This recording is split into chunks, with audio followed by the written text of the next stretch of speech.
Som Simona Kubán, som spolumajiteľka spoločnosti SCR.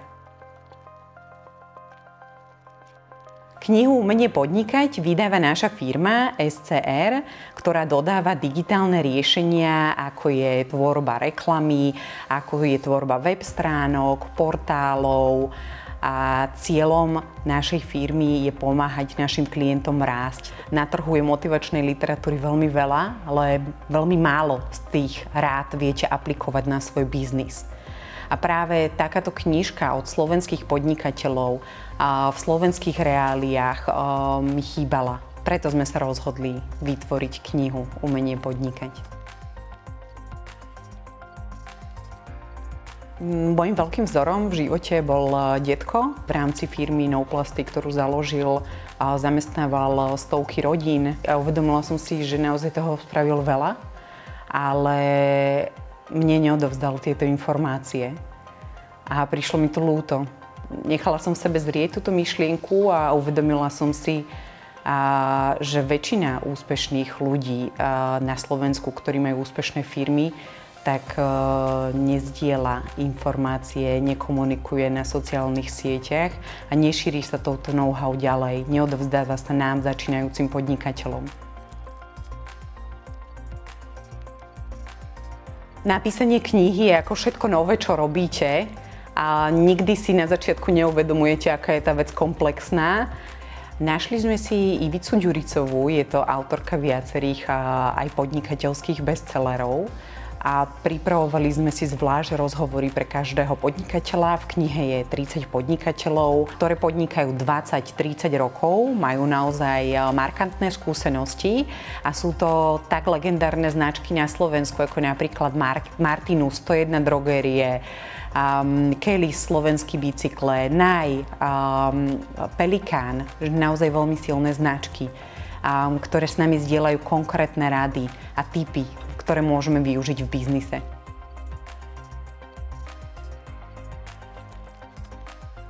Štandardne sme sa stretli s majiteľmi, bol to taký, že príjemný trojhodinový rozhovor. Častokrát, keď si vlastne spomínali a rekapitulovali na svoju podnikateľskú cestu, stalo sa mi, že sa aj až rozplakal. Bolo to veľmi silné, veľmi emotívne a robila som s nimi taký detailný rozhovor, veci naozaj, ktoré ma ako podnikateľku zaujímajú.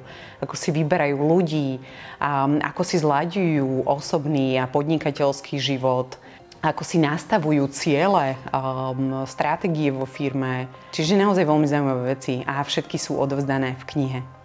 Každý z tých príbehov je písaný ako desatoro. Obsahuje ešte 3 rady každého podnikateľa, ktoré sú tie najdôležitejšie informácie pre začínajúcich podnikateľov. Ale existujú určité zákonitosti, ktoré pri podnikaní potrebujete dodržiavať. A práve tieto zákonitosti sú v tejto knihe spomenuté.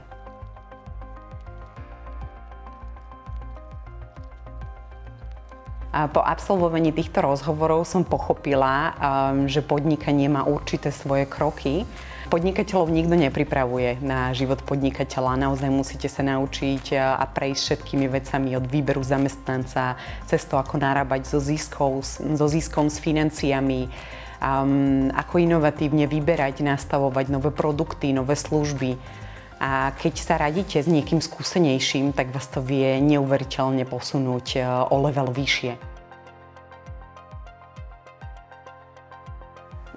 Asi najdôležitejšie ako so všetkým je začať. To znamená zohnať prvú zákazku a povedať si, že nejak sa to vyrobí. Nejak to spravíme, nejak to zvládneme. Na každej jednej zákazke sa budete učiť, budete naberať drahocenné informácie a potom, čo je ze mne extrémne dôležité, že vedieť si vybrať kvalitných ľudí. Ja som to zo začiatku nevedela a takisto som pohorela s pár ľuďmi, až som sa rozhodla osloviť vlastne konzultantov, ktorí mi prvých ľudí vytestovali a to bola naozaj veľmi dobrá investícia. Našla som aj svoju terajšiu spoločníčku, s ktorou to skvelo ťaháme, výborne sa doplňujeme a naozaj sa o ňu môžem oprieť, čo je extrémne dôležité v podnikaní. Sú možno také dve nohy, na ktorých potrebujete stáť. Jednou z tých nôh sú financie, naozaj zodpovedne s financiami narábať. A druhou nohou je, že v biznise je veľmi dôležité, a aspoň v mojom type biznisu je dôležité, že jeden z podnikateľov je strážca ohňa a druhý z podnikateľov je lovec. To znamená, zháňa nové zákazky, nový biznis a jeden vlastne dohliada na výrobu, na špičkové dodávky a kvalitu klientom. To je podľa mňa veľmi dôležité. 1.5. pôjdeme oficiálne do predaja cez všetky knihkupectvá, čiže bude kniha dostupná. Veľmi sa tešíme na feedback. A keďže je to naša prvotina, tak budeme vďační za akúkoľvek spätnú väzbu a ako by sa možno v budúcnosti ešte dali tieto príbehy lepšie písať, lepšie zrozumiteľnejšie formulovať. A chceme sa veľmi pekne poďakovať aj vlastne všetkým autorom v tej knihe, všetkým ľuďom, ktorí na nej pracovali. Bol to naozaj rozsiahly projekt a je tam otlačok každého jedného, tak ďakujeme krásne.